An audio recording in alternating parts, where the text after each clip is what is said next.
Chapter 3. Huts on the Beach. Jack was bent double.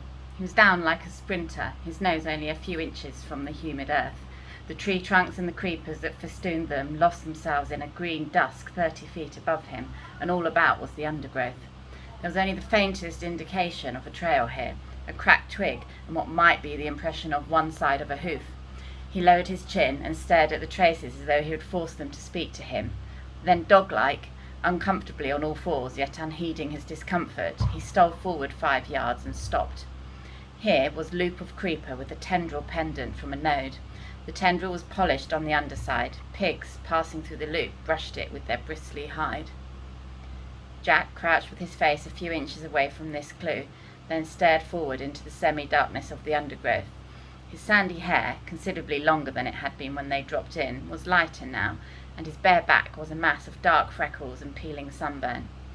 A sharpened stick about 5 feet long trailed from his right hand, and except for a pair of tattered shorts held up by his knife belt, he was naked. He closed his eyes, raised his head, and breathed in gently with flared nostrils, assessing the current of warm air for information. The forest and he were very still. At length he let out his breath in a long sigh and opened his eyes. They were bright blue, eyes that in this frustration seemed bolting and nearly mad. He passed his tongue across dry lips and scanned the uncommunicative forest. Then again he stole forward and cast this way and that over the ground. The silence of the forest was more oppressive than the heat, and at this hour of the day there was not even the whine of insects. Only when Jack himself roused a gaudy bird from the primitive nest of sticks was the silence shattered and echoes set ringing by a harsh cry that seemed to come out of the abyss of ages. Jack himself shrank at this cry with a hiss of indrawn breath, and for a minute became less a hunter than a furtive thing, ape-like among the tangle of trees. Then the trail, the frustration, claimed him again, and he searched the ground avidly. By the bole of a vast tree that grew pale flowers on a grey trunk he checked, closed his eyes, and once more drew in the warm air, and this time his breath came short. There was even a passing pallor in his face, and then the surge of blood again. He passed like a shadow under the darkness of the tree, and crouched, looking down at the trodden ground at his feet. The droppings were warm. They lay piled among turned earth. They were olive green, smooth, and they steamed a little. Jack lifted his head and stared at the inscrutable masses of creeper that lay across the trail. Then he raised his spear and sneaked forward. Beyond the creeper, the trail joined a pig run that was wide enough and trodden enough to be a path. The ground was hardened by an accustomed tread, and as Jack rose to his full height, he heard something moving on it. He swung back his right arm and held the spear with all his strength. From the pig run came the quick, hard patter of hooves, a castanet sound, seductive, maddening, the promise of meat. He rushed out of the undergrowth and snatched up his spear. The pattering of the pig's trotters died away in the distance. Jack stood there, streaming with sweat, streaked with brown earth, stained by all the vicissitudes of a day's hunting. Swearing, he turned off the trail and pushed his way through until the forest opened a little. Instead of bald trunks supporting a dark roof, there were light grey trunks and crowns of feathery palm. Beyond these was the glitter of the sea, and he could hear voices. Ralph was standing by a contraption of palm trunks and leaves, a rude shelter that faced the lagoon and seemed very near to falling down. He did not notice when Jack spoke. "Got any water?" Ralph looked up, frowning from the complication of leaves.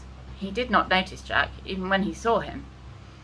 "I said, have you got any water? I'm thirsty." Ralph withdrew his attention from the shelter and realised Jack with a start. "Oh, hello. Water? There, by the tree. Ought to be some left." Jack took up a coconut shell that brimmed with fresh water from among a group that were arranged in the shade, and drank. The water splashed over his chin and neck and chest. He breathed noisily when he had finished. "Needed that." Simon spoke from inside the shelter. "Up a bit." Ralph turned to the shelter and lifted a branch with a whole tilling of leaves. The leaves came apart and fluttered down. Simon's contrite face appeared in the hole. "Sorry." Ralph surveyed the wreck with distaste. "Never get it done." He flung himself down at Jack's feet. Simon remained looking out of the hole in the shelter. Once down, Ralph explained. "Been working for days now, and look." 2 shelters were in position, but shaky. This one was a ruin. And they keep running off. You remember the meeting? How everyone was going to work hard until the shelters were finished? Except me and my hunters. Except the hunters. Well, the little uns are... He gesticulated, sought for a word. They're hopeless. The older ones aren't much better. Do you see? All day I've been working with Simon. No one else. They're off bathing, or eating, or playing. Simon poked his head out carefully. You're chief. You tell 'em off. Ralph lay flat and looked up at the palm trees in the sky. Meetings. Don't we love meetings? Every day, twice a day, we talk. He got on one elbow. I bet if I blew the conch this minute, they'd come running. Then we'd be, very solemn, and someone would say, we ought to build a jet, or a submarine, or a TV set. When the meeting was over, they'd work for 5 minutes, then wander off, or go hunting. Jack flushed. We want meat. Well, we haven't got any yet, and we want shelters. Besides, the rest of your hunters came back hours ago. They've been swimming. I went on, said Jack. I let them go. I had to go on. He tried to convey the compulsion to track down and kill that was swallowing him up. I went on. I thought by myself. The madness came into his eyes again. I thought I might kill. But you didn't. I thought I might. Some hidden passion vibrated in Ralph's voice. But you haven't yet. His invitation might have passed as casual were it not for the undertone. You wouldn't care to help with the shelters, I suppose? We want meat, and we don't get it. Now the antagonism was audible. But I shall, next time. I've got to get a barb on this spear. We wounded a pig and the spear fell out. If we could only make barbs, we need shelters. Suddenly, Jack shouted in rage. Are you accusing? All I'm saying is we've worked dashed hard, that's all. They're both red in the face and found looking at each other difficult. Ralph rolled on his stomach and began to play with the grass. If it rains like when we dropped in, we'll need shelters, all right. And then another thing, we need shelters because of the... He paused for a moment and they both pushed their anger away. Then he went on with the safe, changed subject. You've noticed, haven't you? Jack put down his spear and squatted. Noticed what? Well, they're frightened. He rolled over and peered into Jack's fierce, dirty face. I mean the way things are. They dream. You can hear 'em. Have you been awake at night? Jack shook his head. They talk and scream, the little uns, even some of the others. And if it wasn't a good island... Astonished at the interruption, they looked up at Simon's serious face. As if, said Simon, the beastie or the snake thing was real. Remember? The two older boys flinched when they heard the shameful syllable. Snakes were not mentioned now, were not mentionable. As if this wasn't a good island, said Ralph slowly. Yes, that's right. Jack sat up and stretched out his legs. They're batty. Crackers. Remember when we went exploring? They grinned at each other, remembering the glamour of the first day. Ralph went on. So we need shelters as a sort of home. That's right. Jack drew up his legs, clasped his knees and frowned in an effort to attain clarity. All the same, in the forest. I mean, when you're hunting. Not when you're getting fruit, of course, but when you're on your own. He paused for a moment, not sure if Ralph would take him seriously. Go on. If you're hunting, sometimes you catch yourself feeling as if... He flushed suddenly. There's nothing in it, of course, just a feeling, but you can feel as if you're not hunting, but being hunted? As if something's behind you all the time, in the jungle?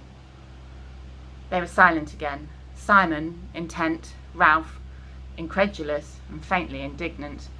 He sat up, rubbing one shoulder with a dirty hand. Well, I don't know. Jack leapt to his feet and spoke very quickly. That's how you can feel in the forest. Of course there's nothing in it. Only... He took a few rapid steps towards the beach, then came back. Only I know how they feel. See? That's all. The best thing we can do is get ourselves rescued. Jack had to think for a moment before he could remember what rescue was. Rescue? Yes, of course. All the same, I'd like to catch a pig first. He snatched up his spear and dashed it into the ground. The opaque, mad look came into his eyes again. Ralph looked at him critically through his tangled, fair hair. So long as your hunters remember the fire... You and your fire!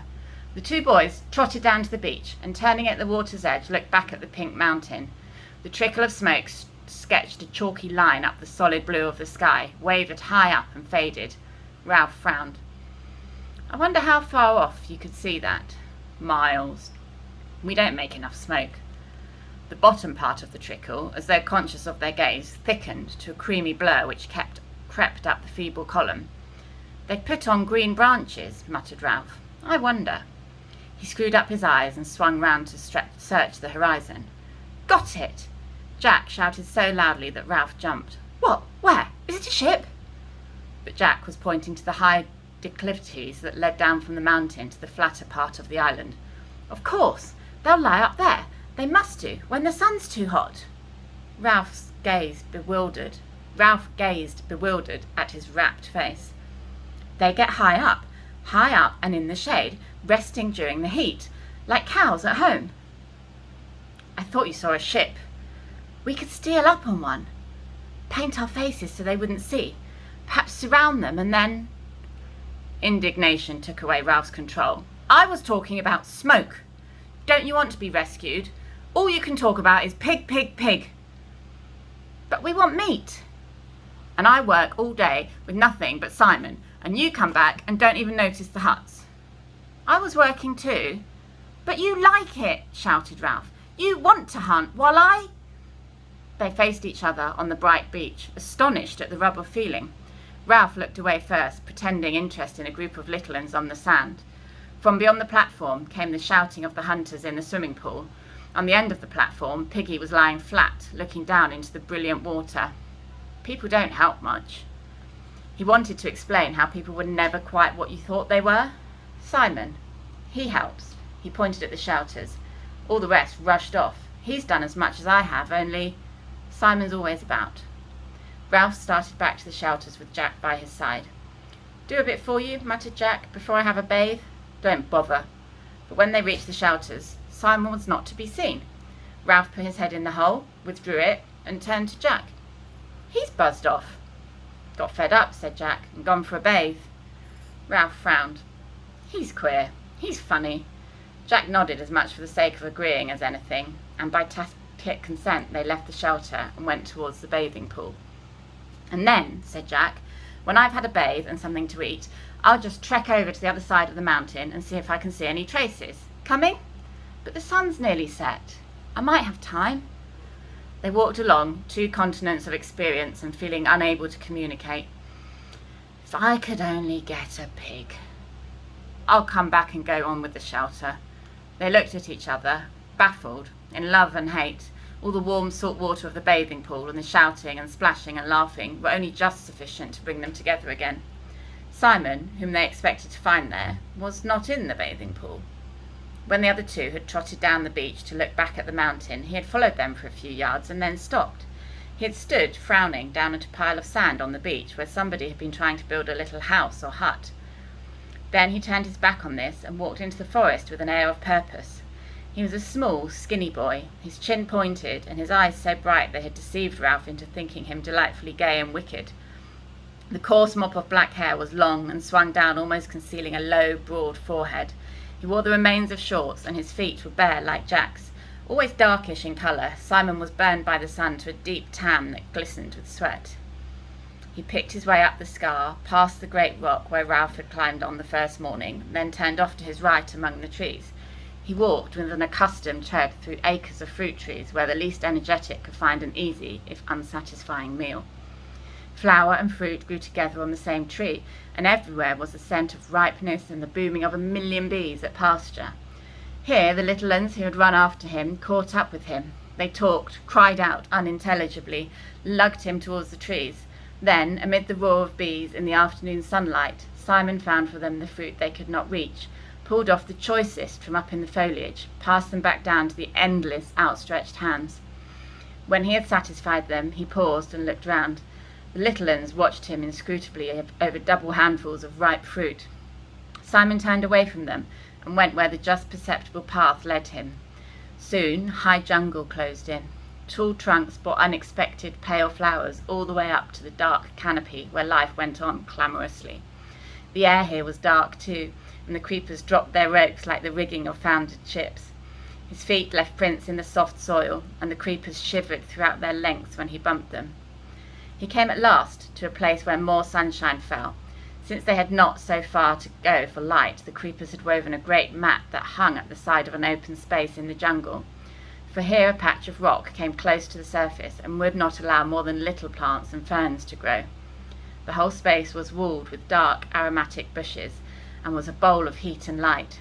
A great tree, fallen across one corner, leaned against the trees that still stood, and a rapid climber flaunted red and yellow sprays right to the top. Simon paused.